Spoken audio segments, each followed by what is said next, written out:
New Year's Eve is supposed to be a fresh start, a clean line between what was and what comes next.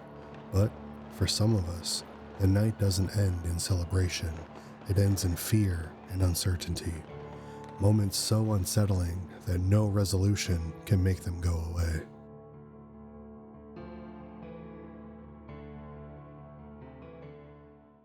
I'm in London, UK. We are in a Tier 4 lockdown. Stay in your home. Only go out for one shopping trip or exercise. No mixing with people outside of your household or support bubble.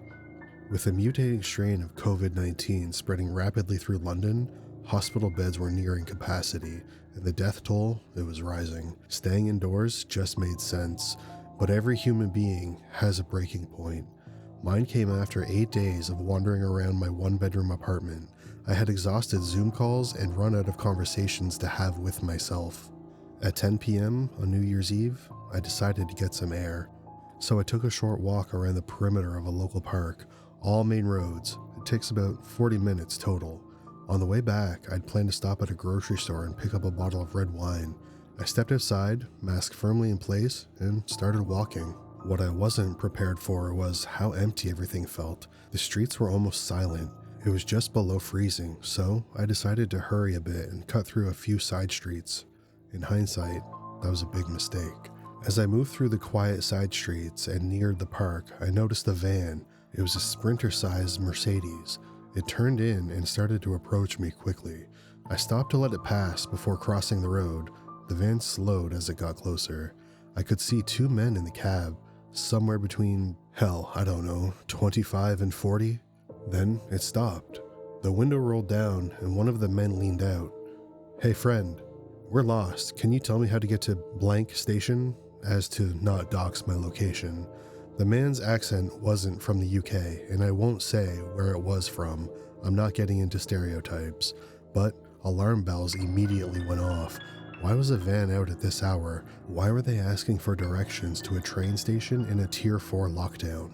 The way the van had stopped, the side door was facing me. So I took a few steps back and gave directions as quickly as I could. "I do not understand at all," he said. "I think it's best if you show us." As he's saying this, the side door of the van slides open. Inside were two more men. I turned and ran, back down the side street from where I came from. "Shit, take the van around, I'll follow him," were the last things I heard as I sprinted away. I knew immediately that I couldn't outrun them. All the way back to my apartment, they were younger, fitter. A straight foot race wasn't an option. The only advantage I had was a head start and hopefully knowing the area better than they did. The side street led into a larger residential road, lined with houses and tall hedges. I ran past several homes and slipped into the front garden of one of the thickest, most opaque hedges that I could find. The house was dark, no lights, so I crouched down, and thankfully there was no motion sensor. Within seconds, I heard footsteps. They passed me, then stopped.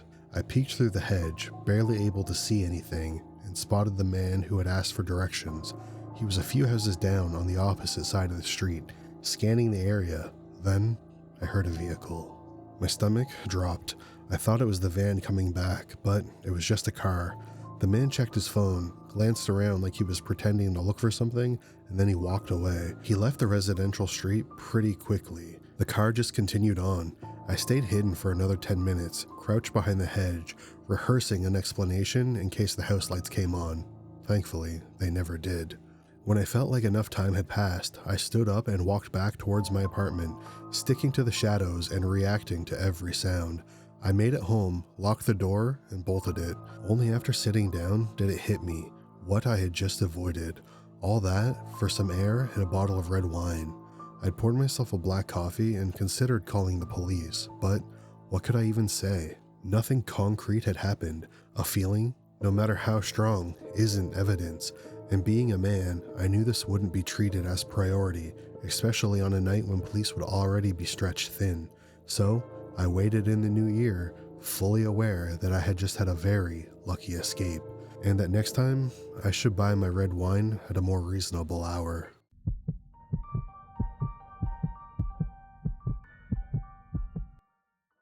When I was around 12, I spent New Year's Eve at my friend's house while our parents went out to a restaurant in a nearby town. The house was old and pretty isolated, and to be honest, it scared the crap out of me. You had to drive up a long, overgrown track to reach it. A lot of my other friends at school said the house was haunted, and actually it was featured in a ghost book if I remembered correctly. So, anyway, we were sat downstairs in the lounge watching TV when we heard the loudest crashing sound.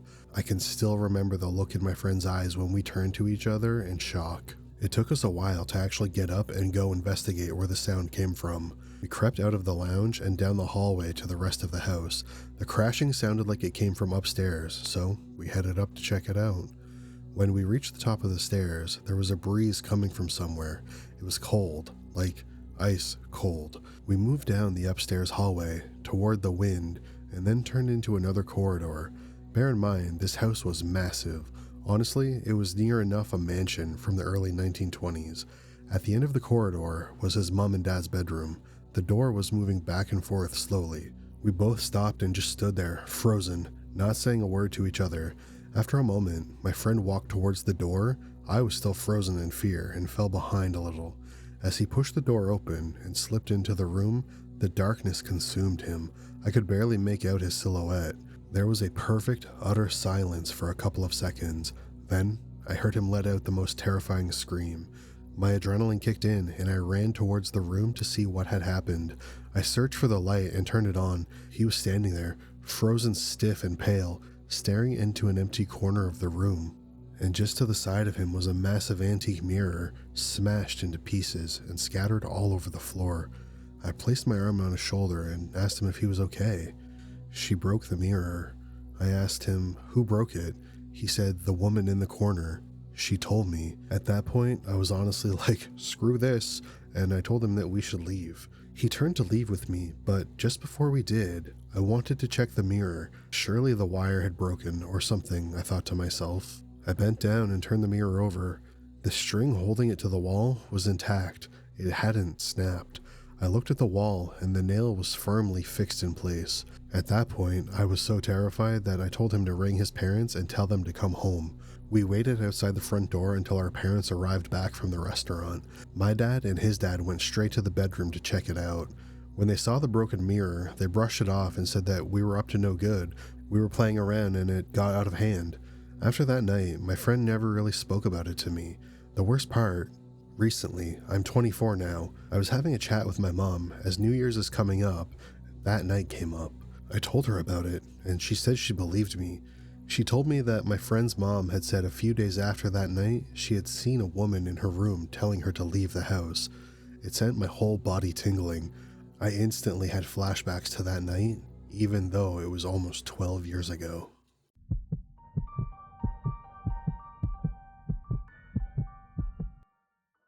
When I was 13, the dawn of a new millennium took place on New Year's Eve.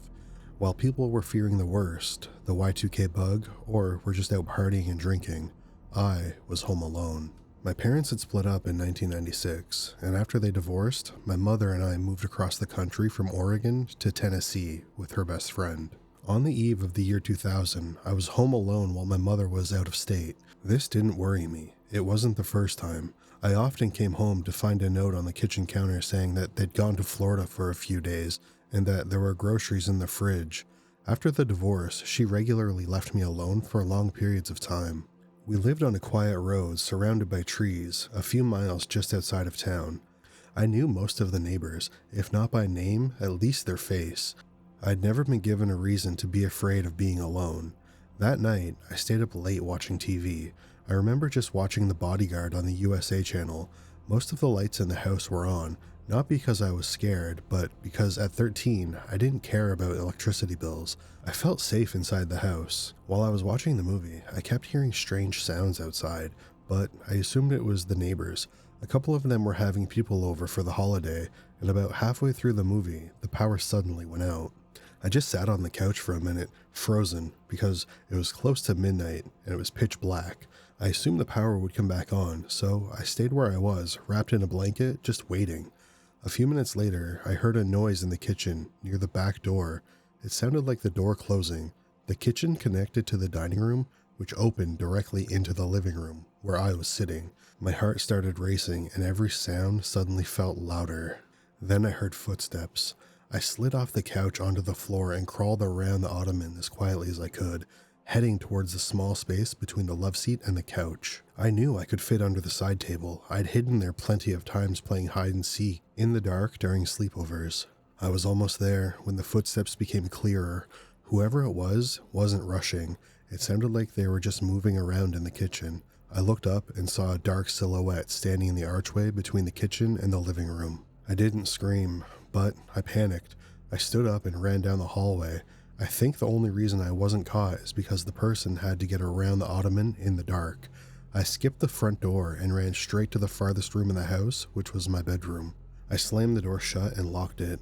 The lock was just one of those cheap turn knobs you can open with a butter knife, and almost immediately behind me, there was a knock. I don't know why they knocked. It felt intentional. Then they laughed. It was low and quiet, not manic, but like they were amused. That scared me more than anything else.